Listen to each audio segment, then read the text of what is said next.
Around 50 lakh years ago, man started walking, or our ancestors started walking with just two legs.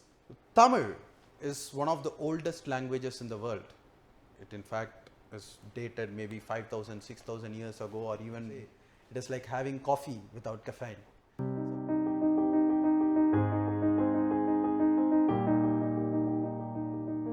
Hi friends, Rangarajan here. So recently the Minister for Culture, he said in the Parliament that there is a 16-member team which has been constituted for studying Indian culture over the last 12,000 years. So is this committee truly representative of our multicultural society? What should be done to make it more representative and inclusive? And my views on the same. That is the purpose of this video. But before that, as always, I discuss certain historical and cultural factors so that you learn something new by watching my video. So Homo sapiens, human beings are called as Homo sapiens, and there are 5 distinguishing evolutionary factors which resulted in us being what we are today as a process of evolution. The first of it is what is called as bipedalism, which is walking just on 2 feet. Now there are various accounts. It might have started 12 million years ago, 7 million years ago, 4 million years ago, but broadly let's assume the consensus is that it would have started somewhere around 5 million years ago, which is around 50 lakh years ago. Man started walking, or our ancestors started walking with just 2 legs. Now this resulted in the next significant evolutionary step, which is an opposable thumb. See, this is not there for other apes, and this you may feel it's a very simple thing, but this is one of the most important factors for human evolution, because only because the thumb was opposable you could grip things, you could make tools. The tool culture is estimated to have begun some 2.5 million years ago, that's 25 lakh years ago. Homo habilis, Homo erectus, and then now Homo sapiens. So this genus called Homo is classified based on the fact whether that species which are in this genus are able to pass on anything that they learn to the next generation or not, and the tool culture was the first culture that started around 25 lakh years ago. So that is the second important evolutionary aspect. The third is because of this we could make tools, we could hunt better.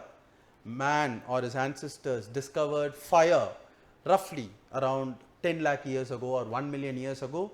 Because of that they could eat cooked food, and for that then you did not need big teeth and big jaws. The teeth size and jaw size became reduced. You could digest nutritious food. That was the third process, and which resulted in enlargement of our brain. Our brain sizes became bigger. There were species like Australopithecus paranthropus around 5 million years ago who could also walk on 2 legs, but their brain size was just 1/4 of human size. Then Homo habilis, which evolved roughly around 25 lakh years ago, that probably had 1/2 of the human size brain. Homo erectus probably had around 3/4 of the human size brain. And then we have Homo sapiens. We have a fully developed brain of around 1300 to 1400 cc. This is the fourth one. And then finally, the most defining feature of human evolution is the language. I am able to communicate something, you are able to listen and understand that because I am talking in a language and you are also understanding that language. This language and speech is part of this biocultural evolution, and again there are differences of opinion, but most likely it would have evolved maybe around 1,50,000 to 1 lakh years ago. So something which started almost 50 lakh years ago with starting with 2 legs walking has finally culminated in modern Homo sapiens, which evolved probably about 1 lakh years ago, and they were able to speak, and then they moved out of Africa about 70,000 years ago. And language is a very important aspect of culture. Animal behavior is something which is genetically transmitted, that you need to eat when you are hungry, that you need to digest your food, that you need to excrete, you need to mate a male and a female for producing an offspring. These are all transmitted genetically, and all animals do it. But only human beings have culture which is understood, which is learnt after birth, and language is one of the most important factors which has resulted in development of human culture. starting from making just simple tools to all the advanced culture that we have now. So how is this related to the committee that I initially said? So Tamil is one of the oldest languages in the world. It in fact is dated maybe 5,000, 6,000 years ago, or even before that. There is an excavation in a place called Keeradi in Tamil Nadu near Madurai, which dates back to 6th century BC, which is roughly around 2,600 years ago. And there is Sangam literature and various other formal writings in Tamil language, which dates back almost 2,500 years ago. In India, we have 6 languages which have been declared as classical languages. And out of this, 4 are the South Indian languages: Tamil, Telugu, Kannada and Malayalam. And apart from that, we also have Odia and Sanskrit. But this committee, which has been formed for studying of Indian culture, does not have any representative from South India. Number 1. Number 2, women are such an important part of the Indian culture. There is no women representative in this committee. Dalits have had a huge cultural history in this country, their struggle and various other factors. There is no Dalit representative in this committee.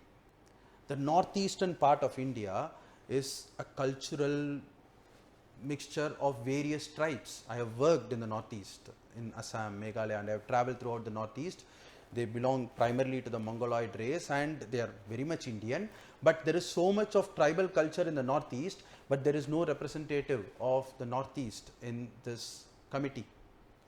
And Mughals, and before that Delhi Sultanate, they have ruled our country almost from 1100 till 1700 for 600 years.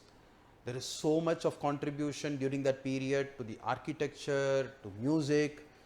For that matter, Red Fort, from which the Prime Minister and the President hoist the flag every year on August 15th and January 26th, is itself something which was constructed during the Mughal Empire. But there is no minority or Muslim representative as well in this committee. So, to have a committee which is to study the Indian culture without having this multiple representatives, because we are a multilingual, multi-ethnic, multicultural country.